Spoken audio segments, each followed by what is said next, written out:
Is it fair to penalize a child's education and consequently their future based on the fact that they may live in a poverty-poor town? Is it fair to make people choose between lower tax rates and higher funding for education? In Claremont School District versus the Governor of New Hampshire, these problems were actually really recognized for the first time. The shocking disparities became a reality when retired Commissioner of the Department of Education, Charlie Marston, testified that the education provided by the wealthiest schools in New Hampshire rivaled that of the most prestigious prep schools in the United States. Whereas some of the poorer schools still had textbooks in the 1990s that still dreamt of putting a man on the moon. How is it fair that some of the wealthiest schools were able to jumpstart and launch their students' careers and interests, while most of the poorer schools were still learning about a reality of putting a man on the moon that happened nearly 30 years prior? While wealthier schools like Portsmouth and Winnacunnet were winning various state championships throughout the 80s and into the 90s, Claremont had to cut its sports programs. Schools within districts like Claremont had fallen into disrepair with broken windows and failing heating systems, forcing students to wear coats and brave the New England cold indoors.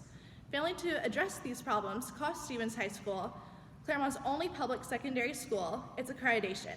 Accreditation can be a multi-year, grueling process which identifies if a school maintains a certain level of educational standards.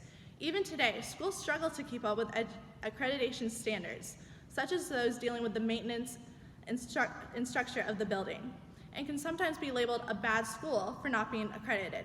Other educational options include Claremont Christian Academy, Mount Royal Academy in Sunapee, New Hampshire, and Kimball Union Academy in Meriden, New Hampshire. Not all Claremont families may have felt comfortable sending their children to a Catholic or Christian school, or they were just not able to pay the tuition issued by these schools. The Claremont School District and other petitioning districts sought to increase the state-supported funding of public schools, and on a larger scale, have the state constitutionally recognized the right to public education.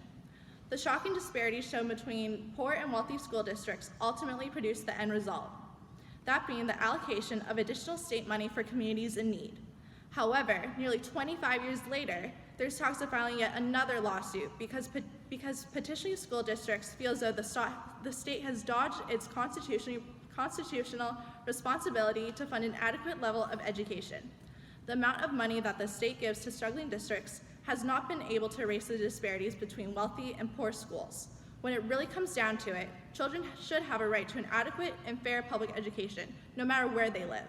And there should be no question that everyone has a part in making sure that happens.